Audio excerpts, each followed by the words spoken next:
नमस्कार बच्चों, कैसे हैं आप सब। आशा करती हूँ आप सभी अच्छे होंगे, स्वस्थ होंगे, खुश होंगे और अपनी पढ़ाई भी अच्छे से कर रहे होंगे। जैसा कि आप सभी जानते हैं, मैं हूँ आपकी हिंदी की अध्यापिका और मैं स्वागत करती हूँ आप सभी का आईसीटी वर्चुअल क्लासरूम में। और आज हम यहाँ पर एकत्रित हुए हैं पढ़ने के लिए क्लास 10th की हिंदी, जिसमें हम यहाँ पर पढ़ रहे हैं अपने प्रीवियस ईयर का पेपर। तो देखिए, यहाँ पर हम अपने पेपर को डिस्कस कर रहे हैं और जिसमें मैंने काफी सारी चीजें अपने लास्ट 2 सेशंस में आपके साथ डिस्कस कर ली हैं। और अभी जैसे हम यहाँ पर सबसे पहले मैंने शुरू किया है हमारा पहला जो प्रश्न है उसको हमने पढ़ना शुरू किया है। अब हम यहाँ पर डिटेल में आपको बता रहे हैं कि किस तरह से आपने पेपर को सॉल्व करना है। और केवल यही नहीं, अभी हम यहाँ पर लेंगे लास्ट 5 ईयर के पूरे सैंपल पेपर, जिससे कि आपको काफी अच्छे से एग्जाम की जो आपकी तैयारी है आप शुरुआत से लेकर चल सकते हैं। आपको पता चल जाएगा किस चैप्टर को आपने किस तरह से डील करना है, किस चैप्टर को आपने कितना ज्यादा समय देना है। और हाँ, यहाँ पे आपके कुछ जैसे अपठित गद्यांश हैं या आपके व्याकरण से संबंधित जो आपके पार्ट हैं, उनको आपने कैसे सॉल्व करना है, कैसे आपने चीजों को पढ़ना है, समझना है, वो सारी चीजें। तो जैसे मैंने आपको यहाँ पर पूरा का पूरा जो पेपर है वो डिस्कस कर लिया था हमने लास्ट सेशन में। उसके बाद हमने यहाँ पर अपना पहला प्रश्न जो है पढ़ना शुरू किया था, जो था एक अपठित गद्यांश, जिसका आधा पार्ट जो है हम यहाँ पर पढ़ चुके थे। और हम बाकी के प्रश्न को डिस्कस करेंगे और फिर उससे जुड़े हुए प्रश्नों के उत्तर यहाँ पर करेंगे। तो आप सभी बिल्कुल ध्यान से समझने का प्रयास कीजिएगा। आपको लगता है कहीं पर कोई डाउट है तो उसको भी जरूर क्लियर कीजिएगा। चलिए शुरू करते हैं। तो देखिए, जैसे हमने यहाँ पर पढ़ा था कि इसमें 2 खंड हैं और दोनों खंडों के प्रश्नों के उत्तर देना जरूरी है। यानी कि खंड अ जो है वो आपकी पाठ्य पुस्तिका आपकी क्षितिज भाग 2, कृतिका भाग 2 से संबंधित प्रश्न हैं और व्याकरण से संबंधित प्रश्न हैं और अपठित गद्यांश है। और खंड व जो है वो आपकी जो आपकी संस्कृत की बुक आपकी हिंदी के साथ है, उसका आपको यहाँ पर मैटर दिया गया है। तो देखिए, सबसे पहले जो हमने यहाँ पर शुरू किया था लास्ट सेशन में, वो हमने शुरू किया था खंड अ। खंड अ का पहला प्रश्न, क्योंकि हमें यहाँ पर एक और चीज बताई गई है कि यथा संवत क्रमवार ही हमने आंसर देने हैं। जितना संभव हो सके क्रम से हमने आंसर देना शुरू करना है। और जो पहला प्रश्न है ये एक अपठित गद्यांश है, जिसके बारे में मैंने आपको बताया था कि इसको आपने ना यहाँ पर थोड़ा सा क्योंकि इतना टाइम तो वैसे आपको वहां पर नहीं देना है कि बिल्कुल आप इतने ध्यान से उसको समझो पढ़ो, लेकिन आप उसको जब पढ़े, मेरे कहने का मतलब है आप जब उसको पढ़े तो बिल्कुल अपने जो ज्ञान चक्षु हैं वो उनको थोड़ा सा खोल के रखे, ताकि आप समझ के पढ़े उसको कि हाँ ये क्या कहने की कोशिश कर रहा है और आपको आंसर किस तरह से देना है। ठीक है ना। जैसे छोटे बच्चों के में होता था, ठीक है, शेर जंगल में रहता है तो उसका आंसर प्रश्न होता था शेर कहाँ रहता है। तो ऐसा प्रश्न आपका अभी नहीं आएगा, अभी आपको थोड़ा सा समझ के आंसर देना होगा। तो ये आपके तर्क, जो आपकी तर्क शक्ति है, जो आपकी कल्पना शक्ति है, जो आप समझ जो आपकी है, उसको देखने के लिए यहाँ पर ये दिया जाता है। तो देखिए, आधा जो हमारा पार्ट था वो हमने डिस्कस कर लिया था। जरा एक बार आप लोगों के लिए रिवाइज करूंगी, उसके बाद टॉपिक को आगे कंटिन्यू करेंगे। ये 7 नंबर का आपका गद्यांश है। तो शुरुआत में ही आपको 7 नंबर में से 7 नंबर कैसे लाने हैं गद्यांश को पढ़कर, वो हम यहाँ पर पढ़ेंगे। तो देखिए, यहाँ पर हमने गद्यांश को पढ़ा था। देखिए, यहाँ तक हमारा गद्यांश लास्ट सेशन में हो गया था। अब हम इसको आगे पढ़ेंगे, लेकिन उससे पहले मैं बता दूं हमने क्या पढ़ा था लास्ट सेशन में। हमने पढ़ा था ईर्ष्या द्वेष से प्रेरित निंदा होती है। ईर्ष्या और द्वेष से प्रेरित निंदा होती है, लेकिन इसमें वो मजा नहीं जो मशीनरी भाव से निंदा करने में है। यानी कि बिल्कुल फटाफट किसी की बुराई करना, ठीक है ना, किसी के अवगुण जो है बताना, मशीनरी भाव से निंदा करने में है। इस प्रकार का जो निंदक होता है, यानी कि जो मशीनरी भाव से निंदा करता है, जो बिल्कुल दूसरों की बुराई करने में एक्सपर्ट होता है, ऐसा जो निंदक होता है वो बड़ा दुखी होता है। वो 24 घंटे ईर्ष्या से द्वेष से जलता रहता है और थोड़ा सा निंदा का जल छिड़क देता है जब वो, यानी कि जब वो दूसरों के सामने थोड़ी सी बुराई कर देता है, निंदा कर देता है, तो वो शांति का अनुभव करता है, क्योंकि उसको थोड़ा सा अच्छा फील होता है, रिलैक्स की, यार मन की भड़ास निकालना कहते हैं ना, तो उसको थोड़ा सा अच्छा लगता है। ऐसा निंदक बड़ा दयनीय होता है, यानी कि ऐसे निंदकों पे बड़ी दया आती है, जो अपनी अक्षमता से पीड़ित, जो बेचारे होते हैं, वो दूसरों की सक्षमता के चांद को देखकर सारी रात श्वान की जैसे भौंकते रहते हैं। ईर्ष्या द्वेष से प्रेरित निंदा करने वाले को कोई दंड देने की जरूरत नहीं होती, क्योंकि वो बेचारा तो स्वयं दंडित होता है। आप चैन से सो जाइए, वह जलन के कारण सो नहीं पाता है। और उसे क्या दंड देना चाहिए? तो उसे और क्या दंड देंगे बताइए? जो रात रात भर सो नहीं पा रहा है, उसे और क्या दंड देंगे? निरंतर अच्छे काम करते जाने से उसका दंड और भी सख्त होता जाता है। यानी कि कहते हैं ना, जैसे मैंने आपको बताया था लास्ट सेशन में कि एक आपको कहावत है कि हाथी चलता रहता है, कुत्ते भौंकते रहते हैं। क्योंकि हाथी जो होता है वो मदमस्त होता है, उसको फर्क नहीं पड़ता कि कुत्ते क्यों भौंक रहे हैं, किस लिए भौंक रहे हैं, ठीक है ना, वो अपनी मस्ती में चलता रहता है। तो इसी इसी तरह से ये संसार है, ठीक है ना, स्वान रूप संसार है, भौंकन दे झक मारी। तो ये इस संसार का काम है बोलते रहना, बोलने का काम है, ठीक है ना। तो यानी कि जो है उस इंसान को आप अच्छे कर्म करते जाइए, उसका दंड और सख्त होता जाएगा, उसकी ईर्ष्या, उसकी जलन, उसका द्वेष और बढ़ता जाएगा। और जिस प्रकार, जैसे हमने कहा, एक कवि जो है जब अच्छी कविता लिखता है तो ईर्ष्यालु जो निंदक होगा वो कष्टग्रस्त हो जाएगा, उसको दुख होगा। और अगर एक और अच्छी कविता लिख दी तो उसका कष्ट दुख जो है दुगना हो जाएगा, ठीक है। तो हमने ये पढ़ा था अपने लास्ट सेशन में, इसको आगे कंटिन्यू करते हैं। निंदा का उद्गम ही हीनता और कमजोरी से होता है। अब देखिए ये आप लोग के लिए भी है, थोड़ा सा ध्यान से समझिएगा कि कोई भी इंसान जो होता है ना, कई बार जो है हीनता से ग्रस्त हो जाता है, हीन भावना से ग्रस्त हो जाता है, और इसी कमजोरी से ग्रस्त हो जाता है। यानी कि वो किसी काम को बार बार करता है, बार बार करता है, बार बार करता है, तो उससे वो क्या करता है, वो रीजन नहीं ढूंढता कि यार ये हो क्यों रहा है, ये मेरे साथ ऐसा क्यों हो रहा है, और अगर ये नहीं हो रहा है तो दूसरा रास्ता पड़ा है संसार में। ऐसा तो नहीं कुछ भी है कि इंसान, आज के टाइम में अवसरों की कमी नहीं है। कोई भी इंसान, किसी भी इंसान को निराश, हताश होने की जरूरत नहीं। अगर आपके अंदर टैलेंट है, अगर आप कुछ कर सकते हैं, अगर आपके अंदर है कि आप कुछ करना चाहते हैं जीवन में, तो आपके पास अवसरों की कमी नहीं है। तो कहीं पर हीन भावना से ग्रस्त होना, हाँ थोड़ा बहुत डिप्रेशन आ सकता है, थोड़ा बहुत हीनता आ सकती है, लेकिन उसको पकड़ के जीवन में चलना और उसके बाद इस तरह का इंसान बन जाना, ये बहुत गलत बात है। अगर कहीं पर आपको लग रहा है कि हाँ आपने कई बार प्रयास कर दिया है और आप जो है आगे नहीं बढ़ पा रहे हैं, तो आपको पहले तो उसके पीछे का रीजन ढूंढना चाहिए कि आखिर कारण क्या है, कहाँ पे कमी है, कौन सी चीज ऐसी है जो मैं बार बार रिपीट कर रहा हूँ, कौन सी गलत चीज है जो मैं बार बार रिपीट कर रहा हूँ और मुझे सफलता नहीं मिल रही है, ठीक है ना, उसको ढूंढना है। नहीं तो यार अवसरों की कमी नहीं है। जैसे मैंने क्या बताया कि हर कोई इंसान आईएएस ऑफिसर नहीं बनता, हर कोई इंसान डॉक्टर नहीं बनता, हर कोई इंसान इंजीनियर नहीं बनता, हर कोई इंसान टीचर नहीं बनता, हर कोई इंसान जो है आपका कुछ और नहीं बनता। आज के टाइम में अवसरों की कमी नहीं है। आपको डांस करना आता है, आपको गाना गाना आता है, आपको कॉमेडी करनी आती है, आपको आर्ट ड्राइंग आपको करनी आती है, आपको सिलाई कढ़ाई बुनाई आती है, आपको अच्छा खाना बनाना आता है,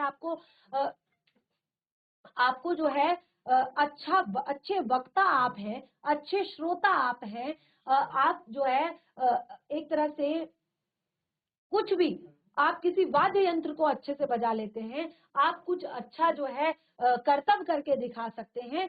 तो टैलेंट की कमी नहीं है, बिल्कुल अवसरों की कमी नहीं है। एक अपने अंदर उस टैलेंट को जगाने की, अपने आप को, मैंने क्या कहा कि कंपटीशन अपने आप से, अपने आप को खोजना है कि यार मुझ में क्या ऐसा है कि मैं क्या करूं, क्या है मेरे में ऐसा। 100 गुण होते, 100 में से कौन सा गुण ऐसा है जिसको मैं लेकर आगे बढ़ सकूं। क्या आता है, मेरी हैंडराइटिंग अच्छी है, या मैं अच्छा लिख पढ़ लेता हूं, मैं अच्छा श्रोता हूं, मैं अच्छा वक्ता हूं, मैं अच्छा गाता हूं, मैं अच्छा नाचता हूं, मैं अच्छा आप एक तरह से आपने देखा होगा जो कॉमेडी शो होते हैं, ठीक है ना, वहां पर आपने देखा होगा जो जज होता है ना, वो उसका काम सिर्फ हंसने का होता है, ठीक है ना। जो कॉमेडी शो होते हैं कि आपने कितना अच्छा हंसाया और कैसे आपने, अब देखिए ये भी एक टैलेंट है। कि आप कितने अच्छे से हंस लेते हैं और कितने अच्छे से आप उस कॉमेडी का जो है मीनिंग निकाल पाते हैं, वो भी एक टैलेंट है। तो दुनिया में अवसरों की कमी नहीं है। तो ये वाली जो लाइन है ना, कि ये सारी चीजें कैसे आती हैं किसी इंसान के अंदर, ये ईर्ष्या, द्वेष, ये कैसे आता है इंसान के अंदर, ये किसी के अंदर भी आ सकता है। कोई भी इस तरह की भावना से ग्रस्त हो सकता है। उससे पहले आपको क्या करना है कि शुरुआत कहाँ से होती है, वो मैं आपको बता रही हूँ कि इसका जो उद्गम होता है, यानी कि जो निंदा का उद्गम होता है, बुराई का उद्गम होता है, वो होता है हीनता और कमजोरी से। यानी कि आप कुछ काम कर नहीं पाते हैं, ठीक है ना, आपको उस काम को कर करके आप बार बार थक चुके हैं और आपको लगता है कि लोग क्या कहेंगे, ठीक है ना। होता है ना कि 10 बार मैं इस काम को कर चुका हूं, अब तो लोग भी क्या कहेंगे। लोग तो तब भी कुछ नहीं कह रहे थे, लोग तो तब भी, अगर आप आगे बढ़ते लोग तब भी कहते, अब आप पीछे छूट गए हैं लोग तब भी कह रहे हैं। लेकिन कंपटीशन किससे होना चाहिए? अपने आप से। कोई बात नहीं यार, यहाँ पे नहीं तो दूसरी जगह, दूसरी जगह नहीं तो तीसरी जगह। वो हीन, उस चीज को अपने आप पे हावी नहीं होने देना है, उससे अपने अंदर हीनता नहीं लानी है, अपने आप के अंदर कमजोरी नहीं लानी है। यहीं से होती है निंदा की शुरुआत, कि जब आप अपने अंदर हीनता महसूस करते हैं कि मुझसे नहीं होगा, अब मैं आगे नहीं बढ़ पाऊंगा, ये काम मुझसे नहीं होगा, मैं नहीं कर पाऊंगा, मैं नहीं कर सकता हूं, तो फिर उसके बाद निंदा शुरू हो जाती है। उसने तो ऐसा किया था, चीटिंग करी थी, पैसा दिया था, ये किया था, तब आगे बढ़ रहा है वो, ठीक है ना। अब अपना तो हो नहीं पा रहा है, अब क्या शुरू हो रही है? निंदा, ठीक है ना। क्या शुरू हो रही है? अब निंदा शुरू हो रही है, दूसरों की बुराई, ठीक है ना। मनुष्य अपनी ही हीनता से दबता है, मनुष्य जो है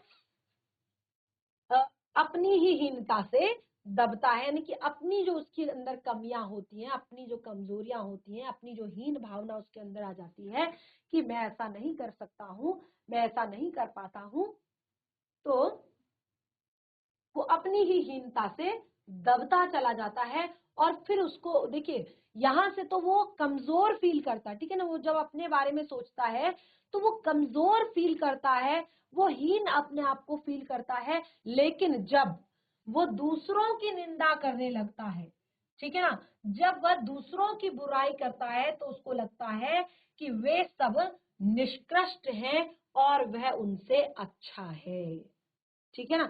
वो दूसरों की जब बुराई कर देता है, अच्छा पास हो गया, हाँ पैसे देके, घूस देके पास हुआ है, मेहनत नहीं करी इसने, चीटिंग करके पास हुआ है, तो कहते कोई बात नहीं, मैं बिना चीटिंग के फेल भी हो गया तो ठीक है, ठीक है ना। दो चार उसकी बुराई कर दी और अपने बारे में क्या कहा कि कोई बात नहीं, ऐसे चीटिंग करके पास होने से अच्छा तो मैं बिना चीटिंग के फेल भी हो गया तो ठीक है।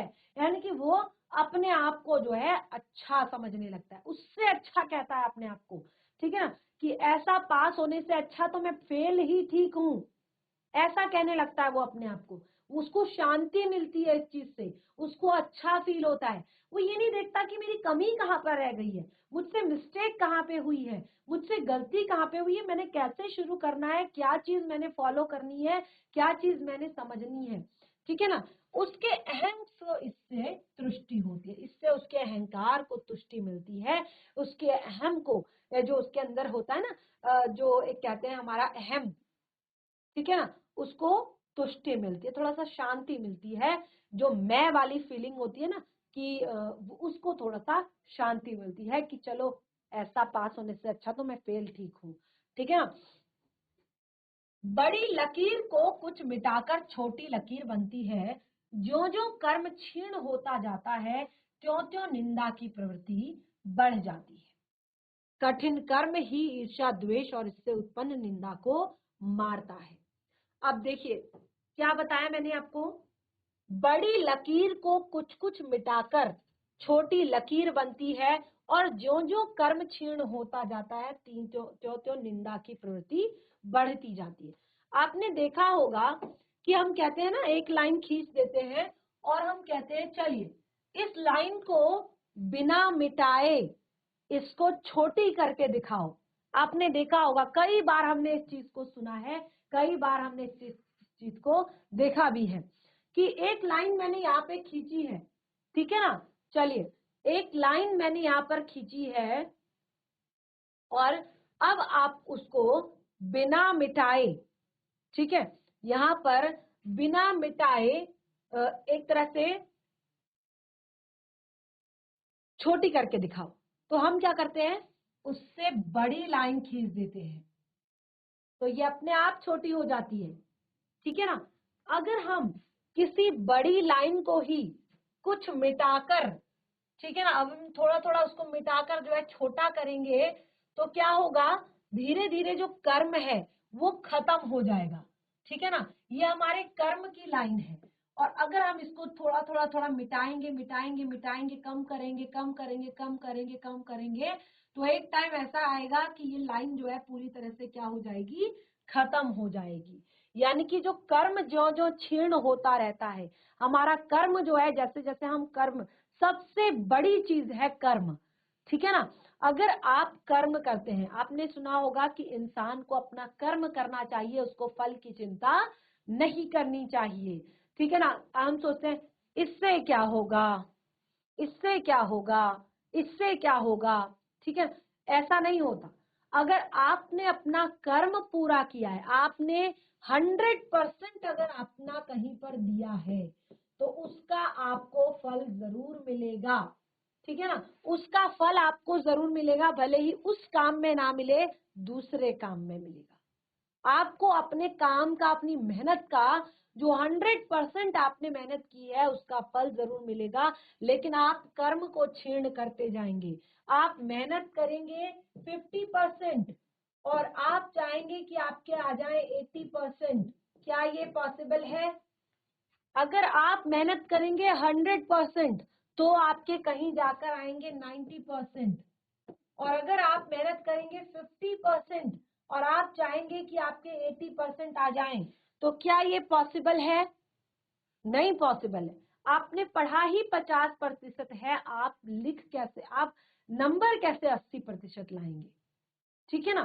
तो इससे क्या होता है, अब देखिए, आपका जो कर्म है, जैसे जैसे आप कर्म आपका कम होता जाएगा, जैसे जैसे आप कर्म क्षीण होता जाएगा, वैसे वैसे निंदा की प्रवृत्ति बढ़ जाएगी, क्योंकि आप खुद तो कोई काम कर नहीं रहे, जो सामने वाला कर रहा है, जो सामने वाला मेहनत कर रहा है उस पर उंगली उठाएंगे, फिर बुराई करेंगे, ठीक है। वैसे वैसे आपके अंदर क्या होगा, ईर्ष्या और द्वेष जो है उत्पन्न हो जाएगा, और कठिन कर्म ही ईर्ष्या और द्वेष की प्रवृत्ति को से उत्पन्न निंदा को मारता है।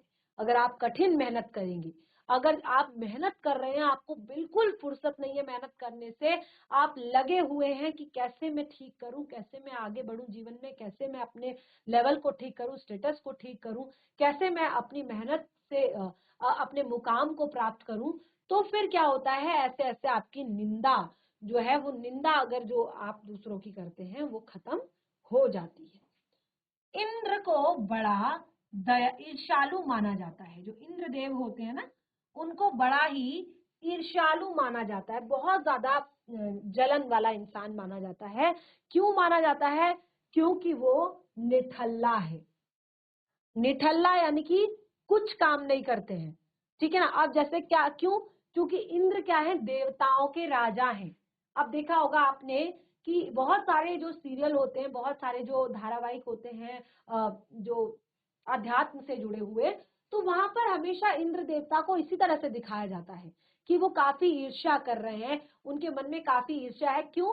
क्योंकि वो देवताओं के राजा हैं, और दूसरा, कोई काम नहीं करते, वो बिल्कुल कोई काम नहीं करते, क्योंकि हर चीज के लिए देवता है। वायु देव है, अग्नि देव है, ठीक है ना, और जल देव है, अन्न देव है, सब चीजों के लिए निर्धारित किए गए हैं देवता, ठीक है ना।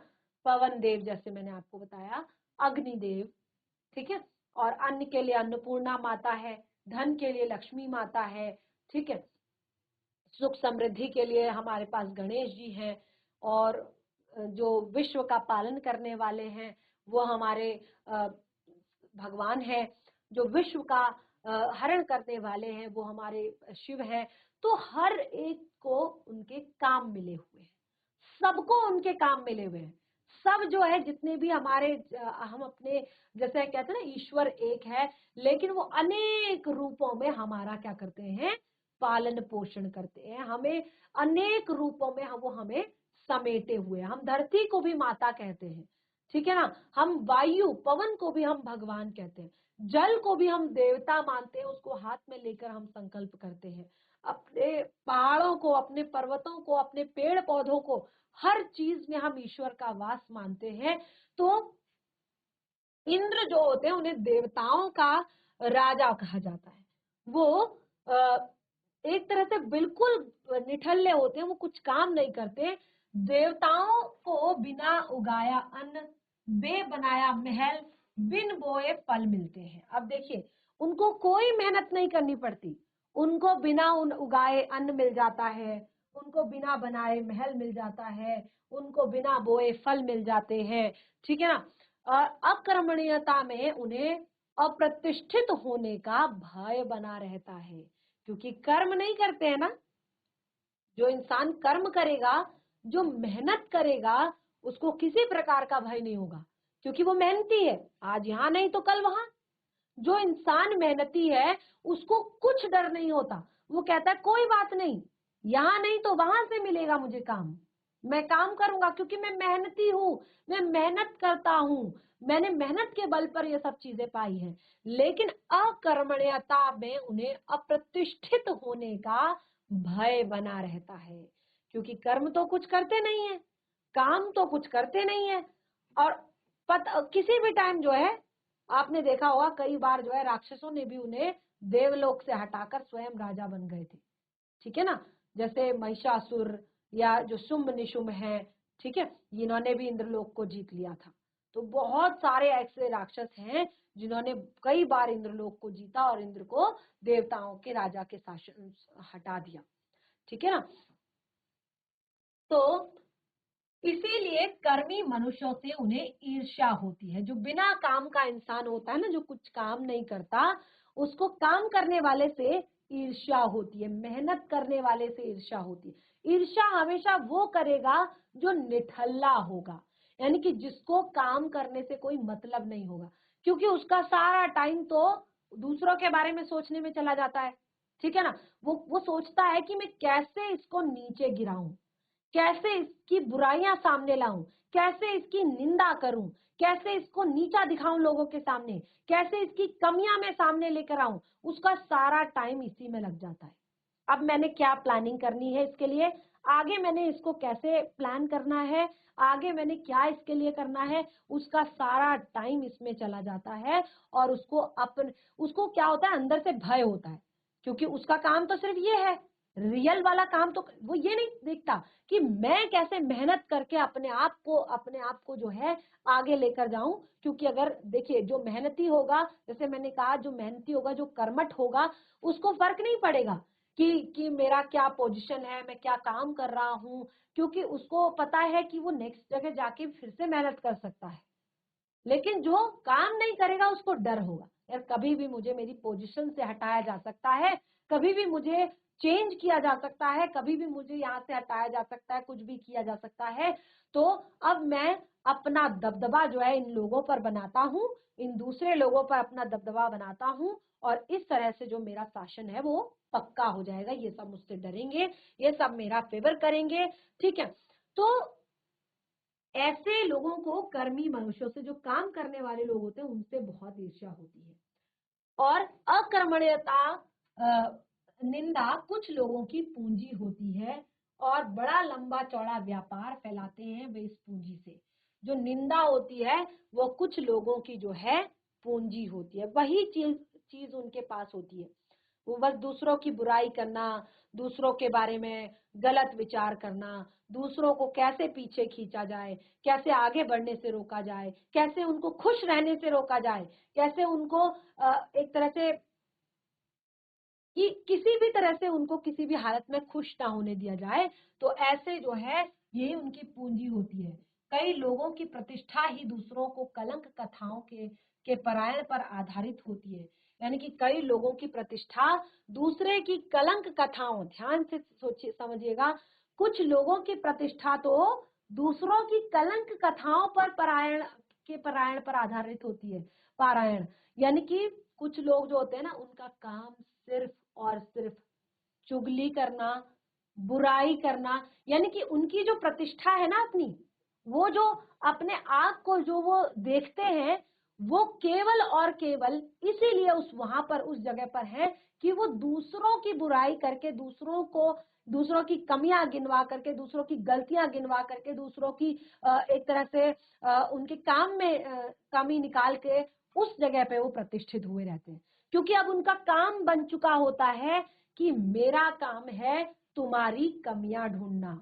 मैं यहाँ इसीलिए तो प्रतिष्ठित हुआ हूँ, मैं यहाँ पर इसीलिए तो हूँ कि मैं तुम्हारी निंदा दूसरी जगह कर सकूं, मैं तुम्हारी चुगली दूसरी जगह पर कर सकूं। और यही उनकी प्रतिष्ठा हो जाती है फिर हम कहते हैं ना कि ये जो इंसान है, ये जो है आप सबका जो है लेखा जोखा देखता है, आप सबका काम देखता है, और लेकिन उसका काम क्या है, वो अंदर से वो खुद जानता है।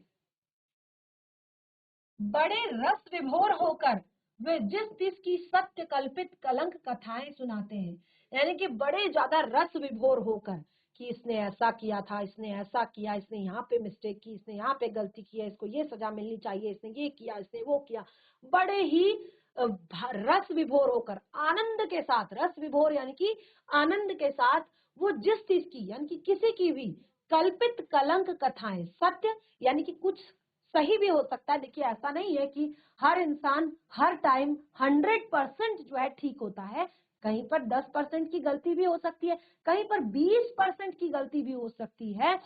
तो उसमें सत्य और कल्पित, ठीक है, कहीं पर थोड़ा बहुत सच, कहीं पर थोड़ा कल्पनाएं करके वो उनके कलंक कथाएं दूसरों को सुनाते हैं, ठीक है ना, और स्वयं को पूर्ण संत समझने की तुष्टि का अनुभव करते हैं और अपने आप को पूरी तरह से संत समझ लेते हैं। और अपने आप को पूरी तरह से, मतलब जब वो बुराई करते हैं ना, जब वो कमियां बताते हैं दूसरों को, तो उनको बहुत अच्छा फील होता है, उनको लगता है आज तो मैंने उसकी शिकायत की है, आज तो मैंने उसके बारे में कहा है, ठीक है ना।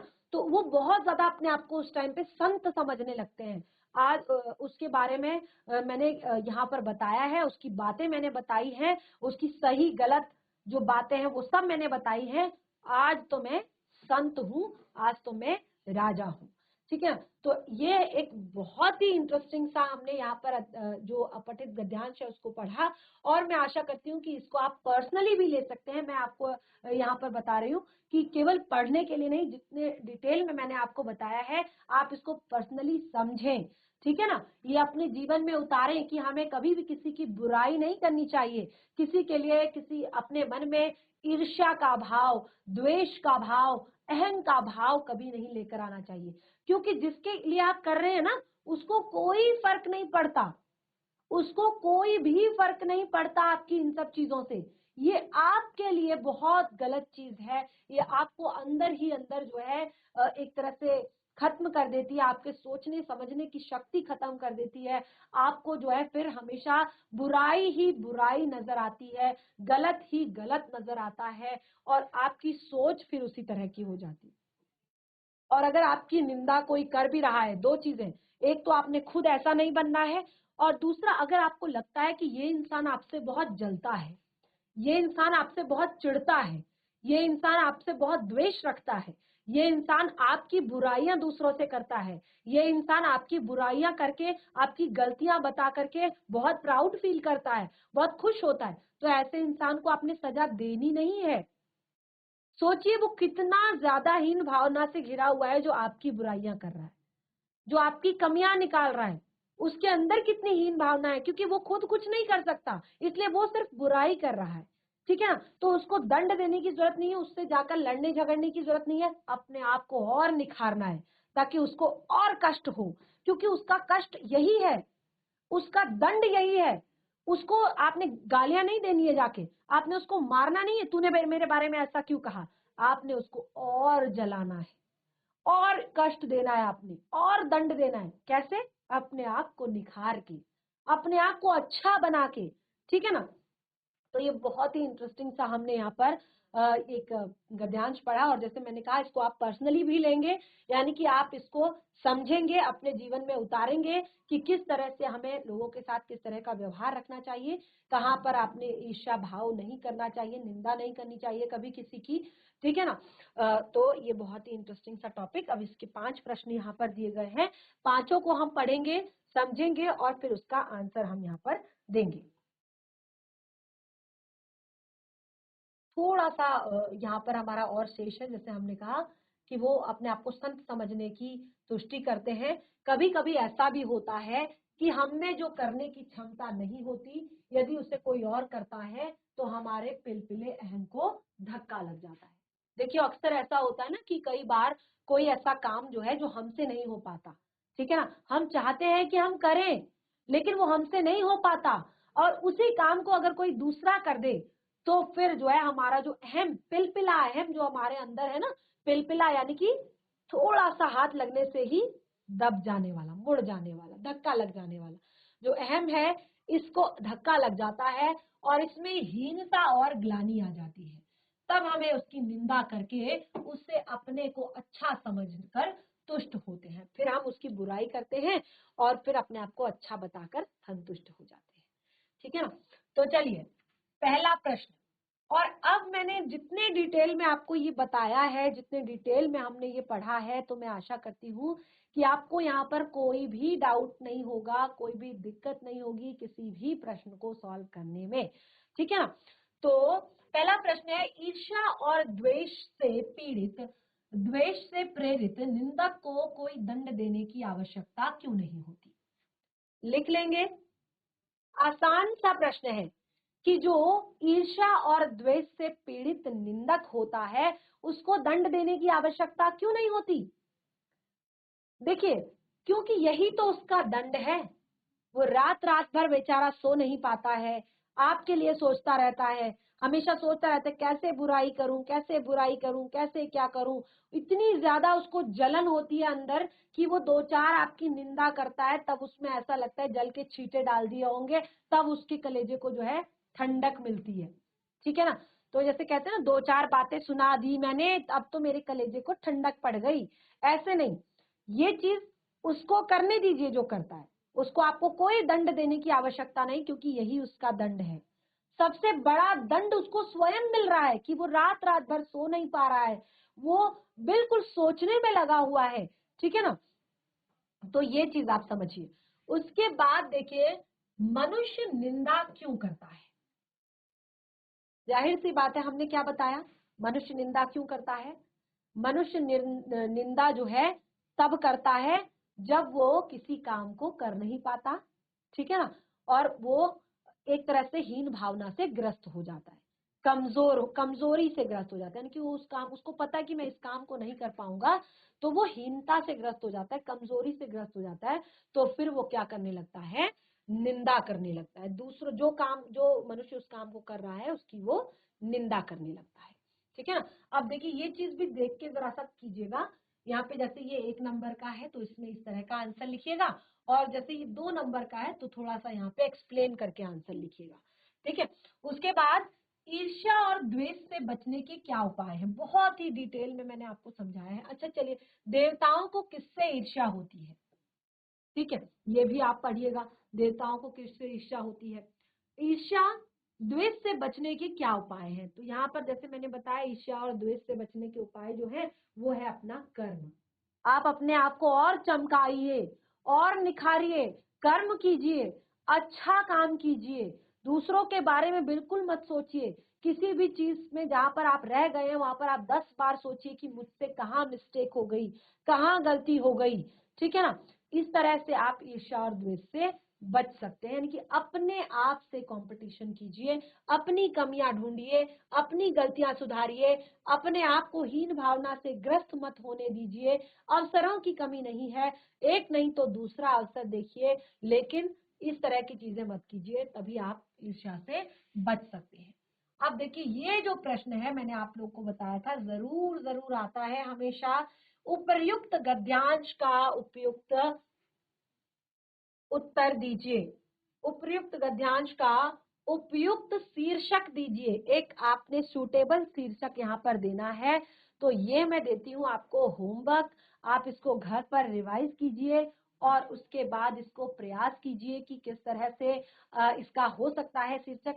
और जितने डिटेल में मैंने ये पढ़ाया है आपको, मुझे लगता है आप आसानी से इसका एक अच्छा सूटेबल शीर्षक दे सकते हैं। तो इस तरह से पहला प्रश्न यानी कि 7 नंबर का प्रश्न हमने यहाँ पर बहुत अच्छे से क्लियर कर लिया है। और अब आपने इसको पढ़कर क्या समझा? आपने इसको पढ़कर समझा है उन चीजों को गहराई से, ठीक है ना? जो लिखा है केवल उस बात को ध्यान नहीं देना है, उस बात की गहराई में जाना है कि क्या कहने की कोशिश की गई। किसी भी अपठित गद्यांश को पढ़ें। वैसे तो अभी हम यहाँ पर 4 से 5 अपठित गद्यांश और पढ़ेंगे, जहां पर आपको फिर काफी अच्छे से क्लियर हो जाएगा कि कैसे आपने गद्यांशों को पढ़ना है, कैसे उनके आंसर आपने देने हैं, कैसे आपने एक सूटेबल जो है शीर्षक सुझाना है। तो ये सब चीजें हम आगे आने वाले सेशंस में करेंगे। अभी तो हमारा ये पूरा पेपर जो है यहाँ पर शेष है, जिसमें हमने नेक्स्ट जो है अगला प्रश्न यहाँ पर पढ़ना है निबंध। बहुत ही इंटरेस्टिंग है, जैसे मैंने आपको बताया 2 नंबर का प्रश्न है और क्लास 10th के लिए तो काफी मजेदार है, क्योंकि आपको यहाँ पर दिए गए हैं संकेत बिंदु। यानी कि आपको कुछ भी आपको अपने मन से हेडिंग्स बनाने की जरूरत नहीं है। बहुत सारे संकेत बिंदु हैं, इनके आधार पर आप बहुत अच्छा निबंध यहाँ पर लिख सकते हैं। तो आज हमने केवल पहला प्रश्न यहाँ पर सॉल्व किया है। नेक्स्ट सेशन में जैसे मैंने आपको बताया निबंध पे डिस्कस करेंगे और उसके बाद जो हमारा होगा वो सबसे मेन चीज होगी ये आपका पत्र। यानी कि पत्र में मैं आपको डिटेल में बताऊंगी पत्र किसे कहते हैं, पत्रों के कितने प्रकार होते हैं, पत्र लिखने का पैटर्न क्या होता है, कैसे आप औपचारिक पत्र लिखेंगे, कैसे आप अनौपचारिक पत्र लिखेंगे। बहुत सारी चीजें हैं। तो इस तरह से हमारा जो आज का सेशन है वो यहीं पे समाप्त होता है। हम मिलेंगे हमारे नेक्स्ट सेशन में। तब तक के लिए धन्यवाद। आपका दिन शुभ हो।